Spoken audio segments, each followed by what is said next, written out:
Hi guys, welcome back to Sgcarmart Reviews. Today I'm going on quite an interesting drive. So this will be the first time that we are going to drive all the way into Thailand in this car right here.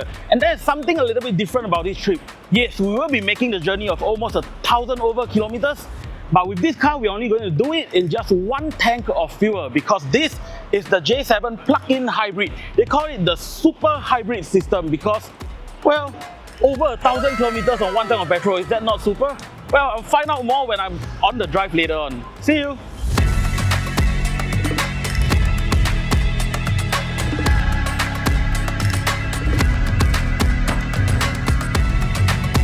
We are going to flag off right now. Right, so I'm starting the drive as a passenger, and over here is Aiden, my co-driver. We'll be driving all the way to Thailand, but well, first stop is KL. Oh yeah, maybe he'll be doing all the driving to Thailand, then I'll just chill and sit back, but cruising along in full EV mode, you can't really see it, but the range is still looking pretty good. The engine's not even running. So we are now at the first stop after we cross the Malaysian border, and this is the Petronas stop at Gelang Patah, the Petronas station over here. This marks the start of our journey, a very long journey. We'll be headed to KL today, and well, the following days will be going even further. So let's see. And we have just reached our lunch stop. This is called the view at Puteri Harbour. It's a very nice scenic view. I mean, you can see, look at the view over here. Isn't it amazing? So, of course, we have the entire bunch of J7s over here. Just look at it. We got several Malaysian cars and we have 2 Singapore cars over here.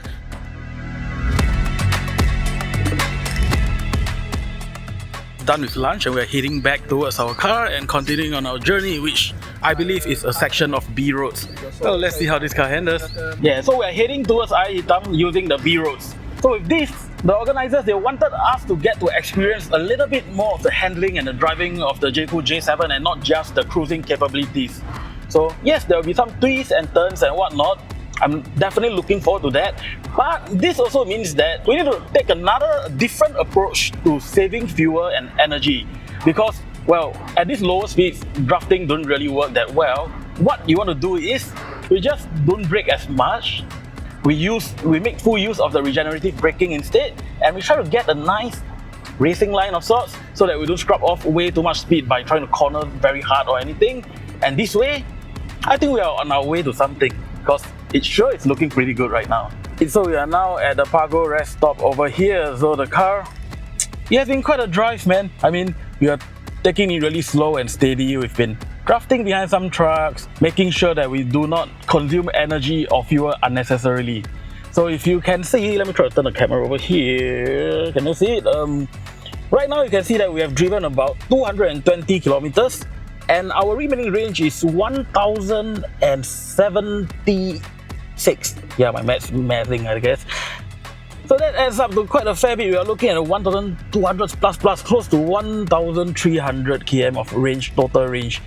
I think we are doing quite well. Well, but remains to be seen. Let's hope we'll continue to do it and aim for the first prize. So I've been saying that we are doing quite well on our fuel economy challenge, but what exactly are the figures? So let's look at this over here on the infotainment. It says that for the last 50 kilometers, the average power consumption, I presume that is talking about just the EV, the battery, is actually negative. Well, that is of course because the engine is running and has been charging the battery a bit, but look at how much fuel we are using. 3.9 liters per 100 km. That works out to 25 or so kilometers per liter. For such a huge car, on highway speeds, we are talking about 90 or 100 kilometers per hour. We are not cruising very slowly. It's insane, I tell you. So now after driving for a little bit, I'm finally in the passenger seat and kind of getting to relax a little bit while Aiden over here is driving. I would like to say that, well, this car actually has a lot of features and amenities. You get things like ventilated seats. The aircon is really cool. We've tried it in Singapore as well, but because we are kind of aiming for a really good fuel economy over here, we want to beat everybody else. We're trying so hard. We actually kind of, I wouldn't say cheated, but We turn off the aircon, it's just the fan running. So, you know, set as little as energy as possible. There's, of course, the ventilator set is turned off. But, oh yeah, the windows is also slightly down just to let the air circulate a little bit. We can't open the window entirely because that will affect the fuel consumption because the drag is going to be immense.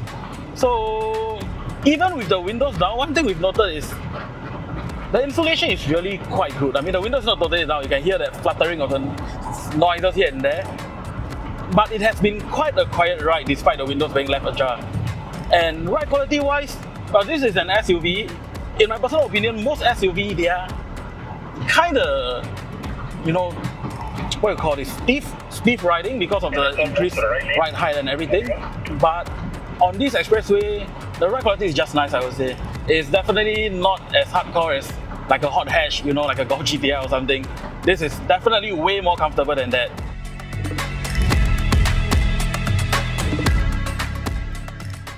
So we have just entered KL and we are now at Bandar, Malaysia. This is a spot that was a military area from what we were told. And right now we are here arranging the car for a photo shoot. Why a photo shoot? Well, let me show you the view. As you can see, it is quite a wide piece of land, but we actually got a nice view of the KL skyline together with the tallest building in Malaysia, the Merdeka building right over there in the background. Can you see that? So we've all driven 300 over close to 400 kilometers all the way from Singapore to here, and from what I remember, my car still have close to 900 over, almost 1000 km of range left. Incredible indeed. So we are finally reaching our hotel, which is Mandarin Oriental, very near KLCC. Let me change the camera around. You can see that is KLCC right in front of us. And quick check on how we are doing. Fuel consumption wise, we are doing pretty well. Once you have. Good morning, everybody. The time right now is about 9:15. We are going to set off in around 15 minutes time. So right now I'm going to take the opportunity to try to explain a little bit about what's inside the Jaecoo J7 plug-in hybrid. As you can see, the infotainment display is a very large display in portrait mode. This is pretty easy to use, pretty handy to use it. And right in front of me, this is the driver's instrument cluster. Again, it is a digital display. So as you can see, our fuel consumption figures are quite good. And it also shows how much power the car is using. I believe that is the EV power. So when we are driving, you know, based on your throttle, you can actually see how much energy you are using. And we have been eyeing that figure quite a fair bit on the move because, you know, we want to get the best economy. Okay, so back to the infotainment display over here. As you can see, there's Android Auto. So there's wireless Android Auto and Apple CarPlay connectivity. But for our car, I think it might be some software, you know, some software bug or something. We haven't been able to get it to hook up. But I believe this is something that can be resolved with a simple software update or you know, just to reset the whole thing. But well, we're already in the middle of our trip. We are not going to reset it or anything. So let's look around a bit. So this is the climate control. Of course, you got a standard aircon. It is very powerful. Turn it on. It's really, even at 24, I'm thinking it's pretty cool already. And of course, there's heated and ventilated seats for the front passengers.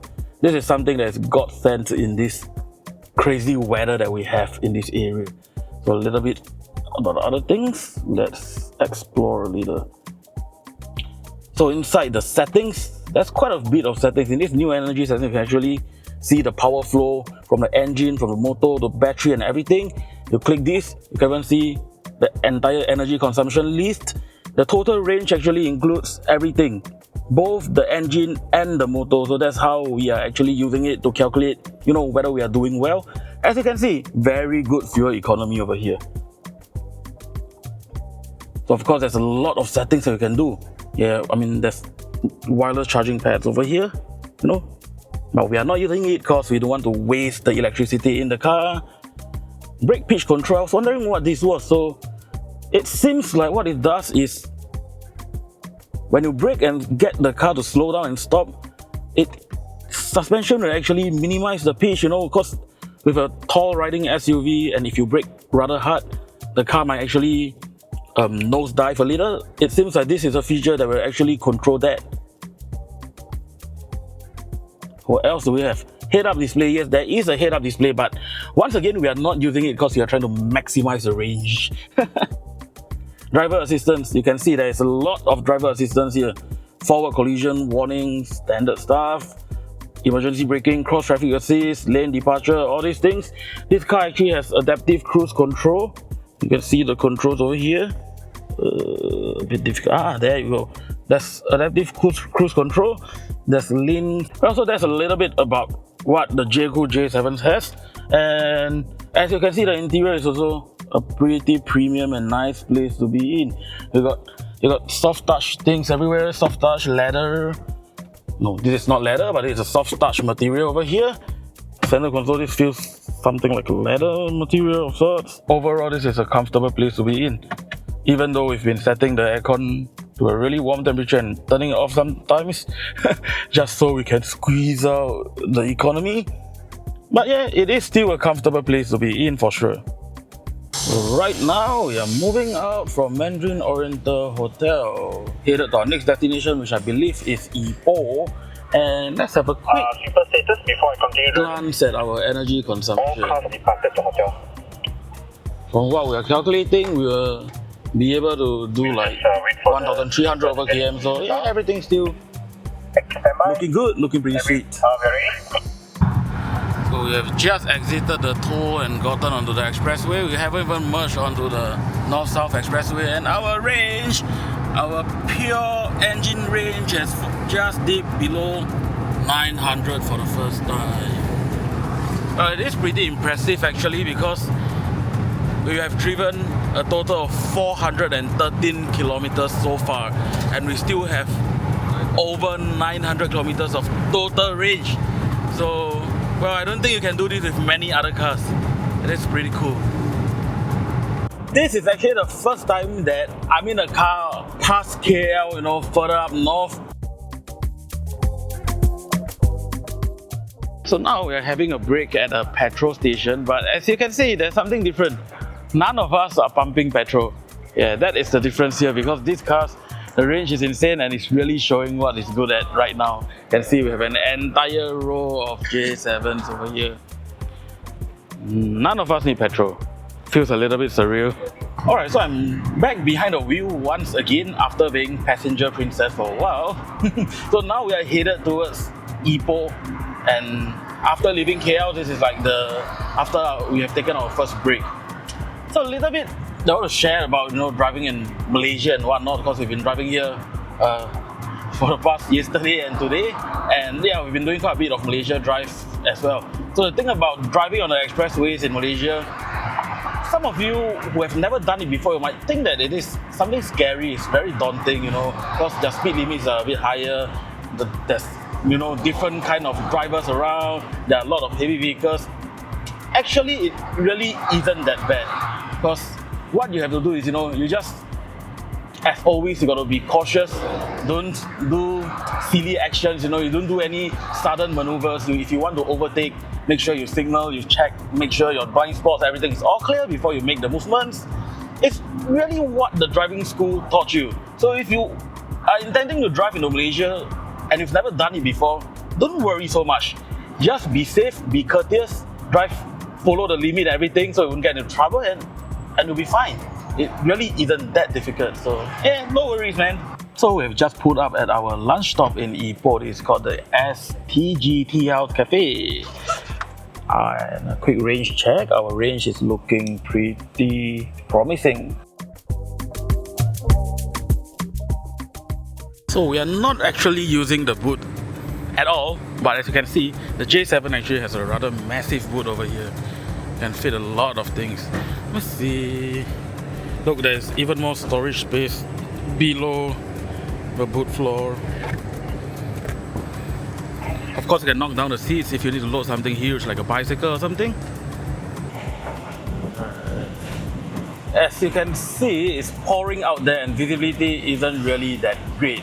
But this is actually one of the more dangerous, more precarious situations when driving on the North-South Highway, because okay, Singapore in recent days we've been getting a lot of rain as well, but generally we don't really get this kind of heavy downpour while driving on our roads that often. So this is something that can actually throw newer drivers who are not so familiar of. However, the most important thing is make sure that you turn on the lights of your car, make sure you are visible to others, and of course, once again, don't make any drastic or sudden movement. You don't want to, change lane suddenly and then force somebody to slam on their brakes because they might not stop in time. Order of the day is just to make sure you drive as smoothly, as gently as possible, and keep your eyes open and make sure you react as quickly as you can. And yeah, of course, try not to speed. But for us, it's not an issue because eco driving, no speeding at all. So we have just crossed the Penang Bridge, the famous Penang Bridge that really reminds me of the bridge that connects Hong Kong to Macau. I saw that bridge on a plane and this reminds me of that, just in the huge body of water, one huge, long, snaking expressway that felt like it's never ending. Well, I can say I've driven on the Penang Bridge already. So we are headed towards Georgetown, I think. I think that's where we are staying at for the night. So I'm kind of glad that we are almost done with the driving today because it's actually getting quite draining and tiring driving along at such low speeds, and especially with the adverse weather and traffic and whatnot. But yeah, we are seeing the finishing line for today at least. We have just arrived at where we'll be staying for the second night, and you can see the entire row of J7 over here. But where are we staying? Well, we are in Penang, in Georgetown, and this is called the Edison Penang. It's a heritage hotel, so yeah, you can see it looks pretty grand, the entire structure and all.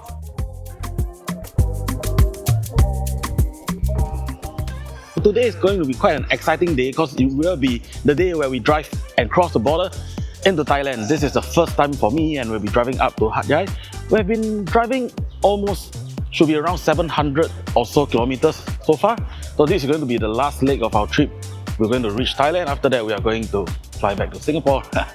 So we've already spent 2 days with the J7s. This has been a comfortable and enjoyable drive, even though, well, you would love to drive a bit quicker, but this is an economy challenge. So far, we have driven almost 800 kilometers. It's not me alone. Ada and I, two of us have been driving the car a fair bit, and this has got to be the slowest I've ever driven for such a long distance. So average speed, it says it's around 60 kilometers per hour. That is pretty slow actually, considering that we didn't get any traffic at all actually. We weren't stuck in any jams or anything, it was just all smooth sailing. So yes, we are headed towards Thailand, but of course we're going to have a rest stop, a lunch stop before we cross the border. So until then, well, we'll see. Hope our range continues to be good. Parking is limited, so they're moving the car away. But this is where we're having our lunch.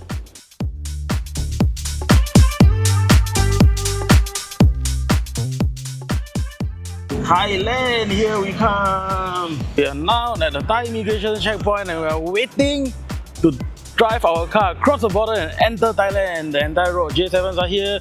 We got our passport chopped, we got the immigration cleared, but now we are waiting to queue up to enter Thailand. So we've crossed through the border without any hiccups or whatsoever, and we are quite lucky because we have a crew helping us to settle all the documentations that the car needs. So from my understanding, if the car that you're driving isn't registered under your own name, you will need some form of authorization letter to be signed beforehand to get that all sorted out. But I'm not very sure of all the tiny little details and how troublesome it actually is because somebody did it for us. But all we did, we went in with our passports, we got through the immigrations as though you would do in any airport or any border. So it was quite an easy experience. And we didn't wait very long at the border, probably because of the traffic as well. It's a normal any other day. This isn't holidays or weekend, so it's quite clear. So now we are headed towards our next stop inside Thailand. I'm told that it's a cafe, and after which we will be headed towards a very nice hotel resort, which is where we will be staying for the night. I'm looking forward to it for sure. So we have reached our first stop inside Thailand, a quaint little cafe on this just off the main road, this little path. Look at it. This is a thing of fairy tales, man. It looks amazing. What a vibe. So we had a quick coffee break at a really scenic spot just now. In fact, yeah, we got coffee takeaway. I'm enjoying the coffee right now. I am back behind the wheel, and this is the first time on this trip that I'm driving inside Thailand. So far so good, everything looks fine. So next stop would be the hotel, I guess. Our final destination of the drive, which is the Laguna Grand Hotel and Spa. Really majestic looking resort. So this is me, Zixuan, in Thailand, Hat Yai, right now inside our hotel resort over here with our car, the Jaecoo J7 that we've driven all the way from Singapore to here. It covered 1,000 over kilometers and there is 300 over kilometers range left. So this has been quite a journey. We've been driving very gingerly, making sure we don't anyhow waste fuel, and that's how we got here. And it seems like we managed to win something, and that is totally worth our effort. So I hope you enjoyed the journey with us. We would like to thank Omoda Jaecoo Singapore for this trip, of course, and Cherry Jaecoo Malaysia for organising everything, putting this together, this really fun and safe drive that they made it. So if you enjoyed the entire journey with us, don't forget to like us on YouTube and follow us on TikTok at Sgcarmart. So until then, until next time, see you again. Bye! It seems like there wasn't anything wrong with the system. We just were doing it the wrong way around. We have to connect it by clicking on the settings in the infotainment instead of us clicking on the phone and stuff. So it is just a minor. This is what we won. First prize is a DJI Osmo Action 5.